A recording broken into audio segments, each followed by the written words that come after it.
Құрметті оқушылар, сіздерді көктемнің жарқын мерекесі жеңіс күнімен шын жүректен құттықтаймын. Әрқайсымыз үшін жақында қымбат мереке жеңіс күні. Биыл ұлы жеңіске 75 жыл толып отыр. 1941 жылы басталған Ұлы Отан соғысы 5 жылға созылды. Осы уақыт ішінде бұл сұрапыл соғысқа Кеңес одағы республикалары азаматтарымен қатар қазақстандықтар да қатысып, ерен ерлік көрсеткен.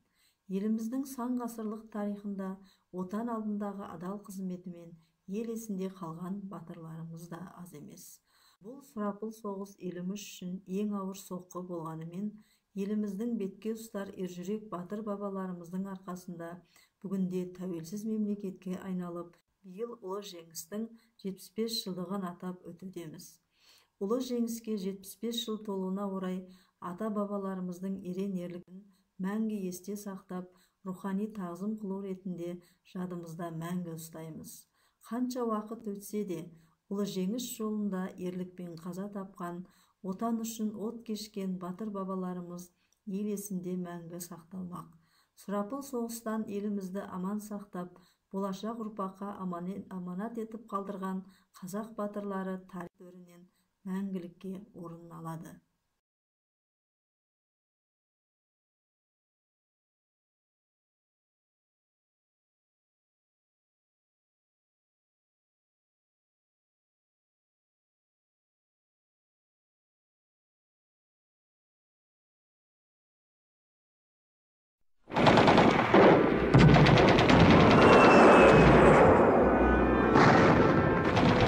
Соғыс деген немене?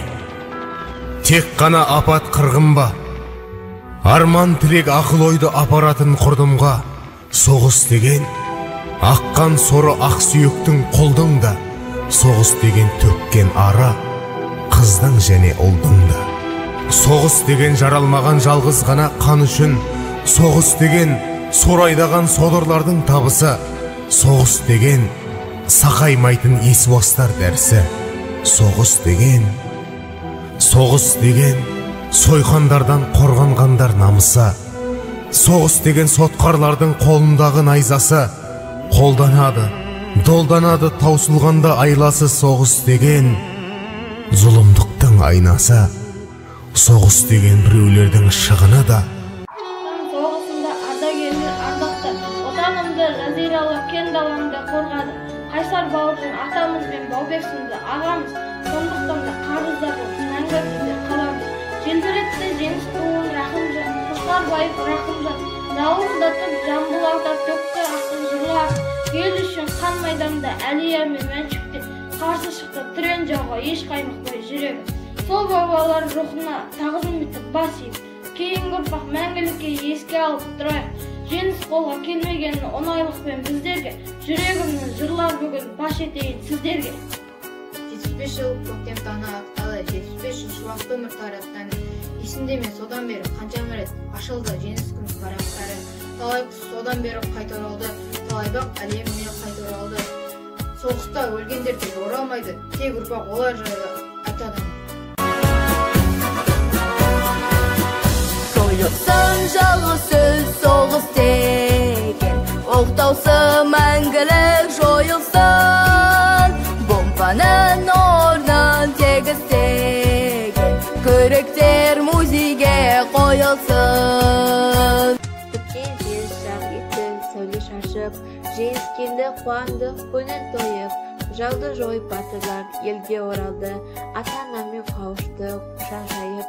Мамыр келді ағаштар бүрін жарып, бейбіт өмір оралды күні жарық. Шүкір деп әжелер жүрақ жаулықтың ұшымен көзін жасын сығып алып. Күркіреп күнде өтті ғой соғыс, содан бері 75 жыл артта қалды.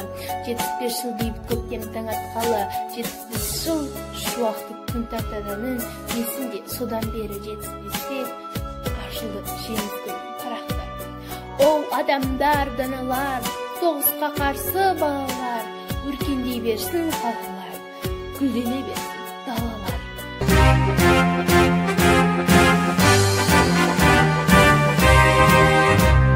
Жеңіс келді көктемнен 9 мамырда,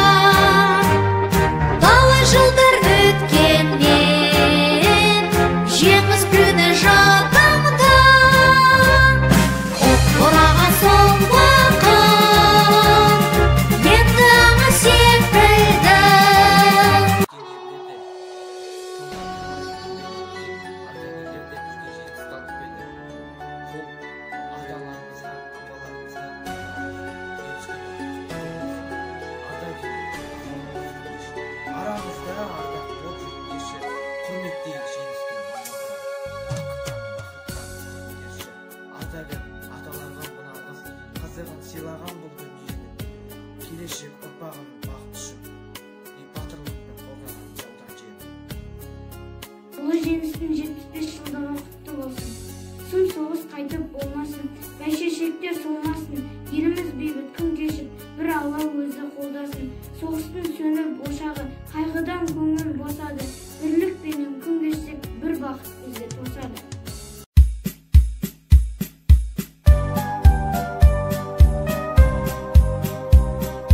Ойлап тұрды көп, сауал беріп білгім кеп.